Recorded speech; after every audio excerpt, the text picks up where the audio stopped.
Hi again, it's BettySoo with the Work Play Everyday Planner. And I wanted to give you guys a glimpse at what a weekly layout looks like. It is important to me that Saturday and Sunday get just as much space as any other day of the week. I always hated that planners so often have this little space would be Saturday, Sunday. And it's like, well, I have just as much to do, if not more, on Saturday and Sunday than I do on other days. At the beginning of the week, I write down all of these upcoming to-dos, and some of them may be things that I think will get done this week. Some of them may be for later on. That's fine. I just write down anything that is sitting in my brain as a to-do. Some of these might have been carried over from previous weeks. Fine. I write a focus and an intention. You can interpret these however you want. For both of them, I kind of do a little affirmation. I just thought, well, it's late January. That's when New Year's resolutions start to feel old. I don't feel like working out anymore. And I'm just saying, keep up the good work. But you can fill these out in whatever way is meaningful to you. Don't worry if yours are nothing like this. Your focus might be a specific business goal. Close the such and such deal. My intention, all employees, annual reviews. You can be whatever you want. But I take my upcoming to-do list, I form them out to the separate days. Each day has a top 3 list, and this is a do or die list. If I will suffer not finishing something that day, then it goes in the top 3. If not, it can go in your other tasks and to-dos. The next 3 days, I'm gonna be crazy busy and I won't have time to cook. So I'm putting finish my weekly meal prep on Monday. Purple for me is Nobody's Girl, one of the bands that I'm in. Nobody's Girl Instagram. They are expecting me to do a post on Monday. If I don't do it on Monday, it will mess up our schedule. I run my boyfriend Charlie Hunter's weekly live stream called Reasonably Fine Art Talk. I put together a slideshow for that every Monday. I've got to finish that or else it won't be ready. So that's a do or die item for Monday. And then there are some scheduled events, other to-dos that I think would be good to do that day. So I'm starting the day off with a focus. You might put a gratitude statement, a positive affirmation, a business focus, a personal, spiritual, or meditative statement, a quote that you love. It's just a way to take a minute and focus on this positive thing to set the mood for the rest of the day. So I wrote down, grateful to have slept well. If you know me, you know I'm a terrible insomniac. So any morning that I wake up and go, oh my goodness, I slept well, I am specifically grateful for that.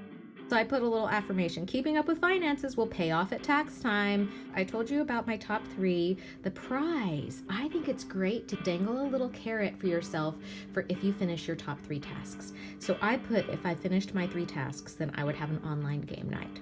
Notes. This is where I put things that are specific to that day but aren't really task oriented. So something like Jen's birthday, she turns 33. Or tonight on PBS, a special about the Transcontinental Railroad. This is just a note to yourself. And then at the end of the day, to bookend my daily focus, I write the best thing today. None of these pieces are that unique to the Work Play Everyday Planner. Planners have several of these items, but I couldn't find one that had all of them in one place. I wanted it to fit inside of my tote bag and not weigh 1,000 pounds, and I wanted us to gather as a community to do it. And if you're in the bullet journal community, you know about these. I might put water.